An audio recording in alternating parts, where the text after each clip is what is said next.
আসসালামু আলাইকুম প্রিয় দর্শক, এচে কিচেনে সবাইকে স্বাগতম। আশা করছি সকলেই অনেক অনেক ভালো আছেন। আজ আপনাদের সাথে শেয়ার করব বিরিয়ানি রেসিপি। এই বিরিয়ানি রান্নার জন্য কোনো প্রকার প্যাকেট মশলা কিনে আনার প্রয়োজন নেই, এমনকি টক দইও লাগবে না। ঘরে যে কমন মশলাগুলো থাকে, খুব অল্প মশলায় আপনারা খুবই মজার বিরিয়ানি রান্না করতে পারবেন।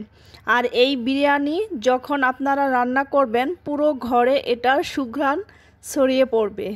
যখন আপনারা রান্না করবেন তখন বুঝতে পারবেন। আর যেভাবে রান্না করলে এটা একদম ঝরঝরে হবে, সেই রেসিপি আপনাদের সাথে শেয়ার করছি। প্রথমে আমি বিরিয়ানির মশলা তৈরি করে নেব। তার জন্য এখানে একটা তেজপাতা নিয়েছি, 2-3 টুকরো দারচিনি, হাফ জয়ত্রী, হাফ জয়ফল, 4-5টা লং, 1 চা চামচ গোলমরিচ, 6-7টা এলাচ। এখন এগুলো সবগুলো না ভেজে গুঁড়ো করে নেব। এই তো আমি মশলাটা গুঁড়ো করে নিয়েছি। প্রথমেই দিয়ে দিচ্ছি 1 কাপ তেল। তেল পুরোটাই দেব না, কিছুটা রেখে দেব। এখন এখানে দিয়ে দিচ্ছি একটি তেজপাতা, 2 টুকরো দারচিনি, লবঙ্গ, গোলমরিচ আর এলাচ। এলাচগুলো মুখ চিরে নিয়েছি, এখন সবগুলো দিয়ে দেব। এই মশলাটা কিছুক্ষণ এই তেলের মধ্যে ভেজে নেব। মশলাটা কিছুক্ষণ ভাজার পরে এখানে দিয়ে দিচ্ছি হাফ কাপ পেঁয়াজ বাটা। পেঁয়াজটা তেলের মধ্যে কিছুক্ষণ ভেজে নেব, যাতে করে পেঁয়াজের কাঁচা গন্ধটা চলে যায়। পেঁয়াজটা ভাজা হয়ে গেছে। এখন এখানে দিয়ে দিচ্ছি 1.5 টেবিল চামচ আদা বাটা, 1.5 টেবিল চামচ রসুন বাটা আর 2 চা চামচ জিরা বাটা, 1 চা চামচ মরিচের গুঁড়ো, 1 চা চামচ উঁচু করে লবণ, আর দিয়ে দিচ্ছি গুঁড়ো করা মশলা। এখন সবগুলো নেড়ে চেড়ে নেব। ভালো করে নেড়ে চেড়ে নিয়েছি। এখন এখানে মাংস দিয়ে দেব। আমি এখানে 1 কেজি গরুর মাংস নিয়েছি, ছোট ছোট করে কেটে নিয়েছি যাতে তাড়াতাড়ি সিদ্ধ হয়ে যায় আর মশলাটাও ভালো করে মাংসের মধ্যে ঢুকে। এখন বেশ কিছুক্ষণ কষিয়ে নেব। আপনারা চাইলে মুরগির মাংস দিয়েও রান্না করতে পারবেন, খাসির মাংস দিয়েও রান্না করতে পারবেন, একই নিয়মে। এখন বেশ কিছুক্ষণ কষিয়ে নিচ্ছি। বেশ কিছুক্ষণ কষিয়ে নিলাম। এখন ঢাকনা দিয়ে ঢেকে রান্না করব। ঢাকনা দিয়ে ঢেকে চুলার আঁচটা মিডিয়ামের চেয়ে একটু কম রেখে রান্না করব।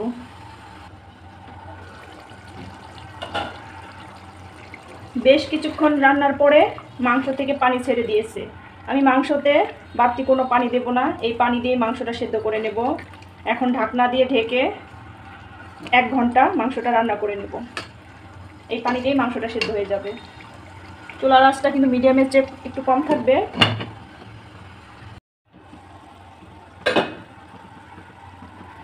এক ঘন্টা মাংসটা রান্না করার পর মাংসটা এমন ভুনা ভুনা হয়ে গেছে।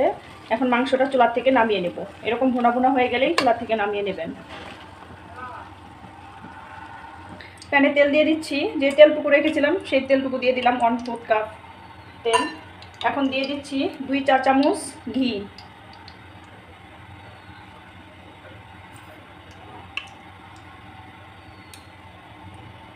1/4 কাপ পেঁয়াজ কুচি দিয়ে দিচ্ছি। পেঁয়াজটাকে গোল্ডেন কালার করে ভেজে নেব। কড়া গোল্ডেন কালার করে ভাজা যাবে না, হালকা গোল্ডেন কালার করে ভেজে নেব। পেঁয়াজটা গোল্ডেন কালার করে ভাজা হয়ে গেছে। এখন এখানে দিয়ে দিচ্ছি 3 কাপ পোলাও চাউল। আমি 3 কাপ পোলাও চাউলটা ভালো করে ধুয়ে আধা ঘন্টা ভিজিয়ে রেখেছিলাম, তারপর পানি ঝরিয়ে এখানে দিয়ে দিলাম। এখন চাউলটাকে বেশ কিছুক্ষণ ভেজে নেব। ভালো করে চাউলটা ভেজে নিতে হবে। এই সময় ঘি দিয়ে পেঁয়াজটা লাল লাল করে চাউলটা ভাজা করে মানে ঘ্রাণে পুরো ঘরটা ভরে যাবে। এত সুন্দর ঘ্রাণ আসতেছে। যাই হোক, চাউলটা এখন আমি ভালো করে ভেজে নিব। চাউলটা বেশ কিছুক্ষণ ভেজে নিলাম। চাউলটা ভাজা হয়ে গেছে। এখন এখানে পানি দিয়ে দেব, গরম পানি দিয়ে দেব।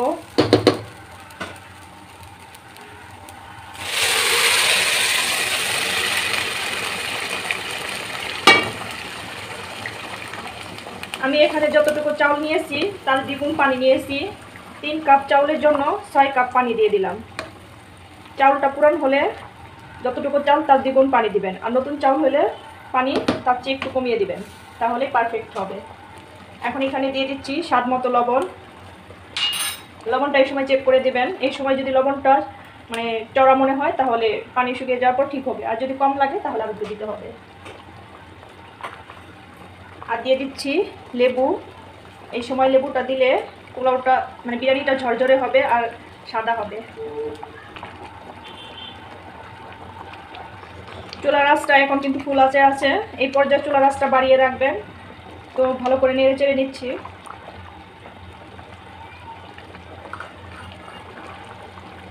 এই অবস্থায় পানি থাকতে এখানে আমি মাংস ভুনাটা দিয়ে দেব। দিয়ে দিচ্ছি 8-10টা কাঁচামরিচ। এখন চুলার আঁচটা আপনারা এখন গোলাপ জল, কেওড়া জল এখানে দিতে পারেন, আমি এখানে কিছুই দিচ্ছি না। তো এখন ঢাকনা দিয়ে ঢেকে চুলার আঁচটা মিডিয়াম করে পানি শুকিয়ে যাওয়া পর্যন্ত অপেক্ষা করব। এর মধ্যে অবশ্যই কয়েকবার নেড়ে চেড়ে দিতে হবে।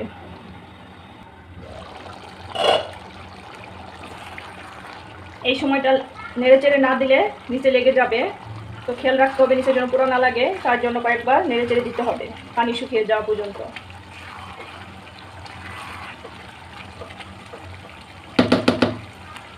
আবারও ঢাকনা দিয়ে ঢেকে দিচ্ছি।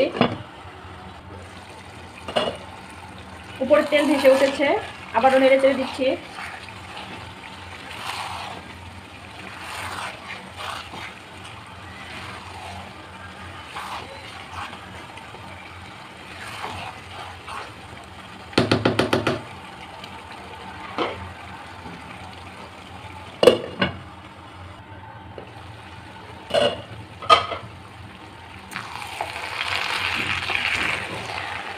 এই তো বিরিয়ানির পানিটা শুকিয়ে গেছে।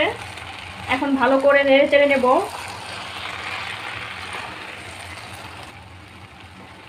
এখন চুলার আঁচটা একদম কমিয়ে মানে চুলার আঁচটা লো করে 20 মিনিট দমে রেখে দেব। এই 20 মিনিটের মধ্যে কয়েকবার নেড়ে চেড়ে দিতে হবে ঢাকনা তুলে, না হলে নিচে লেগে যাবে। তো ফিরে আসছি 20 মিনিট পর।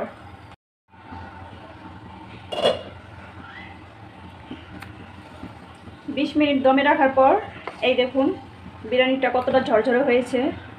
তো ঠান্ডা হয়ে গেলে আরও ঝরঝরা হয়ে যাবে। তো আমার বিরিয়ানি রান্না করা হয়ে গেছে। আমি এখন ভালো করে নেড়ে চেড়ে নিচ্ছি। এখন আপনাদেরকে পরিবেশন করে দেখাবো।